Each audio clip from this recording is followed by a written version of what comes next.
Hi there, everybody. It's me, Esther Bartkiw. Thank you for coming back to my channel and watching this video. Today, I have another video of information for you about addiction. And I'll tell you, it is really surprising me that this has been the topic of now my third video in a row.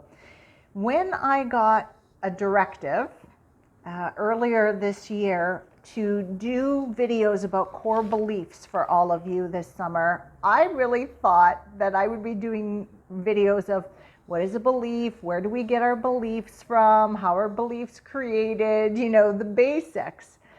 But my guidance had me jump right into addiction. And when I went to go do this video, the first thing I heard is, Esther, let's talk about addiction and the floaty feeling. So that's today's topic. If you are in an addiction, or some people say, I have a bad habit, whether you're functioning in your addiction or not, are you chasing a floaty feeling? And what is that floaty feeling that you are chasing? Let's go deeper. Let's get to the core of what's happening here, because the information being presented today, it may help you to end that addiction once and for all right? Or at least begin to take the steps to lessen that addiction's impact in your life. So if I am new to you, hello, welcome. My name is Esther Bartkiw. I am a core belief therapist, intuitive and energy reader. For over 18 years, I have been helping people to discover, explore, and change the limiting beliefs that they hold consciously and subconsciously, and the systems created around them. The therapy that I do is based on the idea, the premise that what you believe is what you create in your life, it's what you experience in your life. So if you're not living the life and experiences that you want, that you desire, that tells me that you are holding on to some limiting beliefs and a system's been created around them that has you repeating the same patterns. And we're going to find out what it is and make some changes for you. Okay, so today we're talking again about addiction. That's okay. I don't mind this topic, as you know, I told you I'm a food addict, sugar addict, and that's going to be with me for the rest of my life. I have to be very mindful of it, but I have made great strides with it. So I know this topic of addiction. So are you chasing the floaty feeling? Now, how did I get this idea? This summer, I decided that I wanted to delve into the musings and the teachings of Alan Watts. He is a philosopher, and over the years, I have, read and heard little bits and pieces of Alan Watts speaking, but somehow I got this thought, this inspiration of this summer, get a hold of some of his lectures, Esther, and start listening to them. And last week I was listening to one of his lectures and he started talking about addiction. And so I kind of perked up, and he said, if you have an addiction, and I'm paraphrasing now, okay, or in the throes of an addiction, or also what some people call a bad habit, are you chasing the floaty feeling? Because that's what Alan Watts, I guess, believes, that's what you're in fact doing. You're chasing the floaty feeling. Now, why are you chasing a floaty feeling? Because there's some kind of resistance in your life, right? There's some kind of abrasiveness, there's a resistance. You don't like it, you don't want to face it. So I want to feel floaty, I want to feel weightless, I want to feel like I don't have a care in the world. So we reach for something to help us to achieve that state, okay? So what might this resistance be? He used the word resistance, but the resistance could be anger, fear, worry, insecurities, right? Lack of self-confidence. It could be you've lost hope. You might be in overwhelm somewhere in your life. Maybe you've experienced a deep hurt or disappointment or frustration. Maybe there was, it wasn't an emotional hurt, but there was an actual physical pain. You had some kind of a shocking, very abrasive news or information or situation happen that was really harsh, and expectation unmet. A belief that you hold could be causing some kind of resistance, especially if it is a limiting belief, right? Okay, so we have this resistance and we don't want to deal with it. We don't want to face it. We want to escape it. And we're looking for that floaty feeling. And Alan Watts describes it as feeling light and weightless, that you have a connection to the universe. We really feel that oneness. I would add, when I feel that floaty feeling, I can get that after one glass of wine, just one. I don't have a care in the world. I feel like I can do and be anything. I feel very inspired. I feel like, yes, I can do this. I often make some of my best decisions in that floaty feeling because the resistance is gone. Okay? All right? So, yes, that floaty feeling really is very seductive. Okay? It's very seductive. And going for the floaty feeling is not necessarily bad, because when we've just had some kind of very uncomfortable experience, we have resistance in our life, sometime in the moment, we're not ready to do the inner work, right? I've just had something blow up in my life. I'm not going to sit down and say, let's do the inner work right now. We need to lessen that resistance, right? Recalibrate ourselves, and then we can face it and do the inner work. So, Abraham Hicks often talks about go to sleep, go take a nap, because when you wake up, the resistance is lowered. And this is exactly true, okay? But when you have an addiction and you keep reaching for something, let's use booze as an example this time, and we're looking to lessen the resistance, get into this floaty feeling, and ooh, that first drink really takes the edge off. The second might be pretty good. The third, you know what, we start to lose that floaty feeling, right? And actually often what happens is you keep going, the weight of the situation comes back, right? There's that fine line. And when you are an addict and you're always reaching for the same thing, or in an earlier video, remember I talked about how you can quit smoking, but then you start drinking. You quit drinking and then you start eating, and you're just transferring from one addiction to another because you're not getting to the core issue, right? So when we're reaching for this floaty feeling, yes, it might work initially, but when you find that you're going after it over and over again, and now, it's not one drink that gets you the floaty feeling, you've got to have 5. And if you don't have alcohol around you, you become very anxious. And if you try to stop, you go through withdrawal symptoms and you get really edgy. And then you know that there's a reliance on this, and it has become your addiction. All right? You try to stop, but you just can't stop. But yet you still need to get to that floaty feeling. All right? And then when you're in the throes of an addiction, we talked about this earlier as well, yes, you may get some relief initially. Absolutely, there's no doubt about it.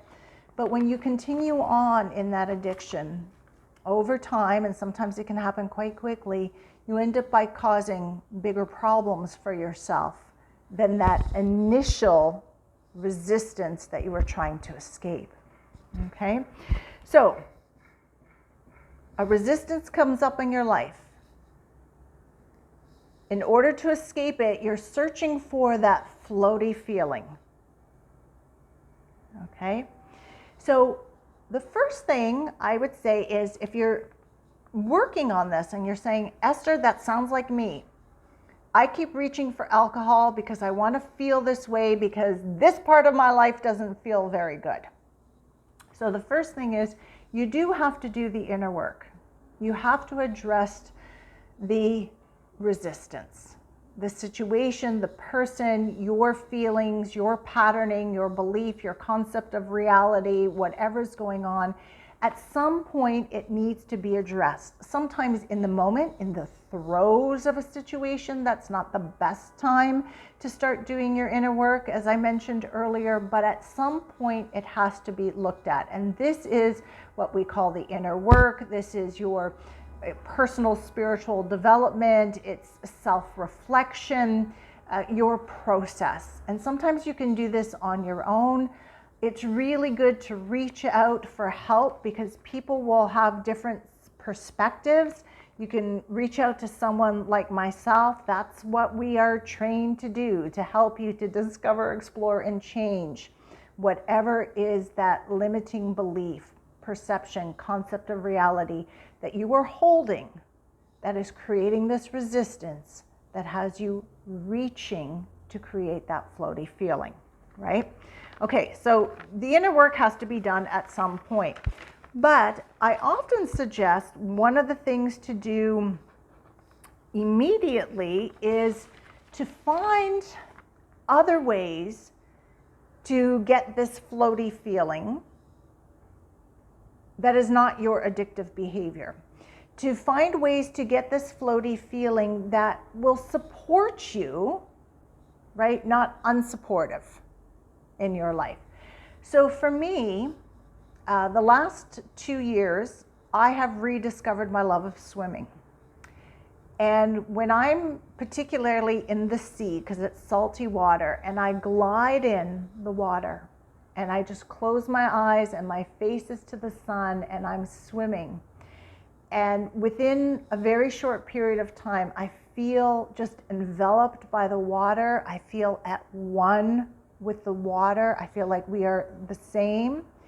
And I swim and swim. I swim so far out that when I open my eyes, I sometimes startle myself like, oh my gosh, like I have a real human moment of, I swam so far out here. I better turn around and go swim back in before I get into trouble, right? Nobody's going to see this little head bobbing around in the water as the boats are going by. So I'll swim back in and I notice I can really get that floaty feeling from swimming. I also get that floaty feeling end of the day sun. So, and maybe you feel this way too. If you're out, let's say in the sun or sunning, especially if I'm lying on the sand or pebbles or the ground, and it's that, post 4 o'clock, 5 o'clock sun, and you're warm, and you just kind of feel this warmth from deep inside of your core, and you're kind of half in and half out. And for me, that is a really beautiful floaty feeling. Some people call the floaty feeling the runner's high when they're engaged in exercise, right? And they hit that stride, right? We call it also hitting your flow, is that flowy, floaty feeling. People get it from gardening when their hands are in the dirt, or if people are cooking or doing their crafts, their hobbies, right? You might get a floaty feeling when you're spending time with animals, with your pets, with children. Children can be a lot of fun to be around. You get a nice, beautiful floaty feeling from them.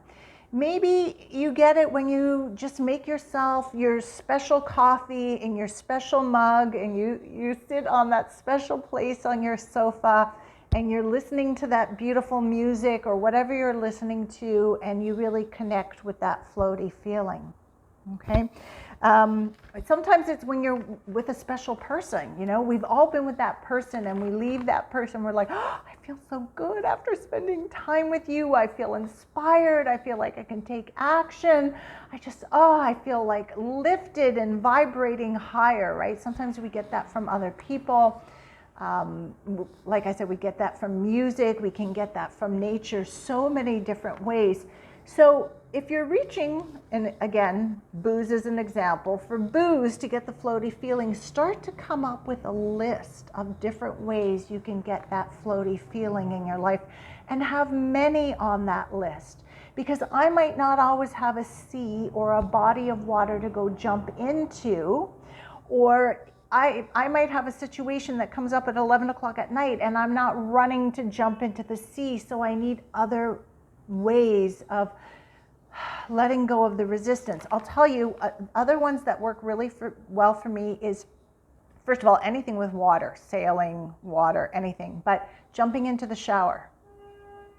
Okay, especially if it's a hot shower, that'll let go of resistance for me. And then sleep. Oftentimes, I'll just go to bed because I know that I will feel better in the morning. The resistance will be gone.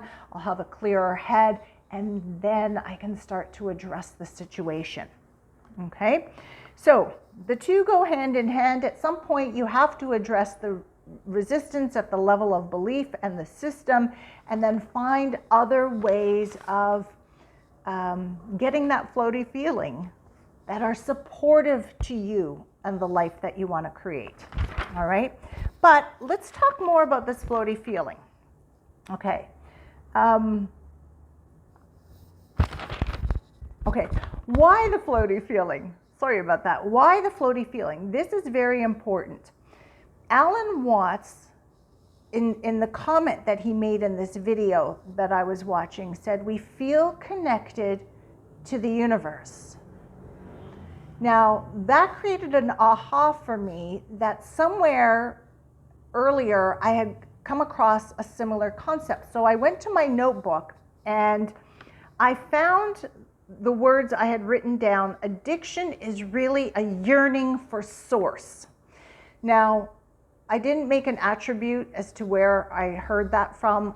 I think it was another Alan Watts recording because it kind of lines up with what he says. It might have been Jordan Peterson, but I'm not sure. So please forgive me on this. But that also made an impact on me. Addiction is really a yearning for source. Okay, so when I developed that, it's a yearning to be with God, to be with universe, to be in that unconditional love, to be in our spirit state as light, as energy, back source, not in this heavy physical body with these dense energies and this crazy life situation that we are in. We're yearning connection with source.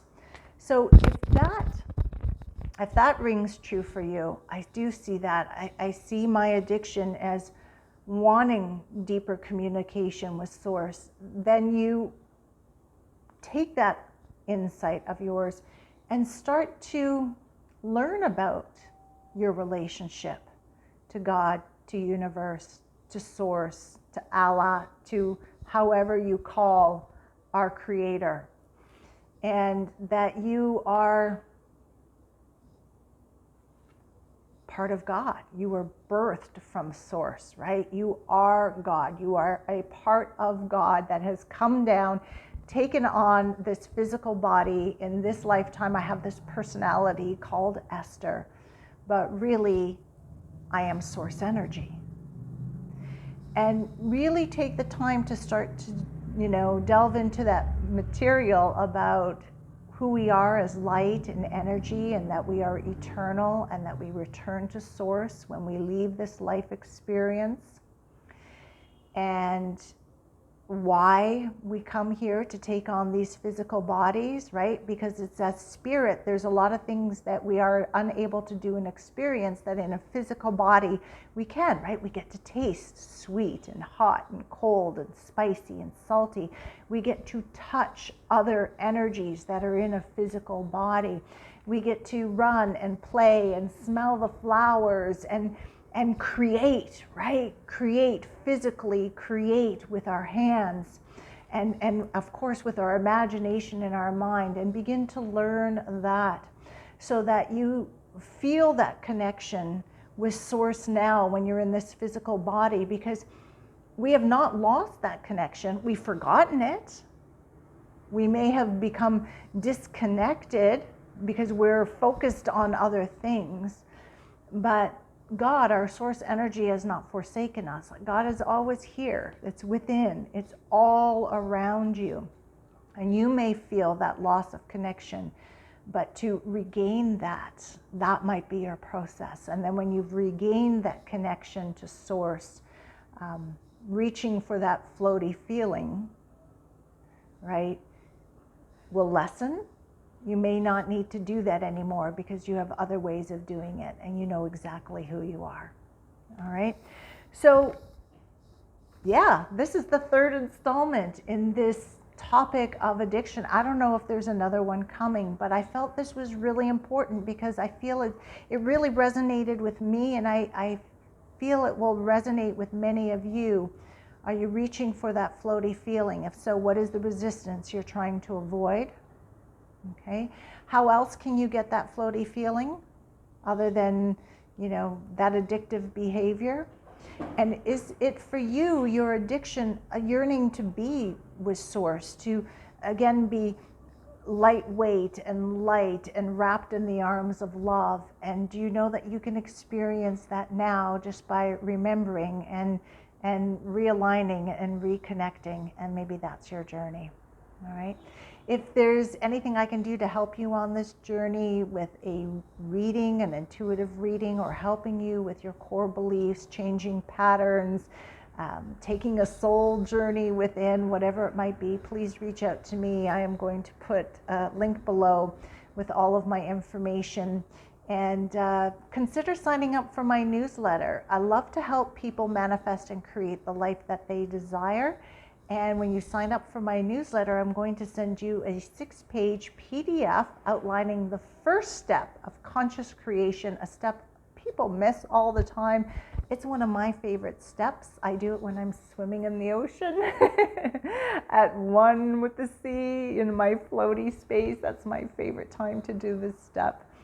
And I give that to you as a gift as well. All right. If you have any questions about addiction, if there's anything that you feel you would like me to address, please place a comment below and I will consider it for my next video. And until the next time, ciao for now.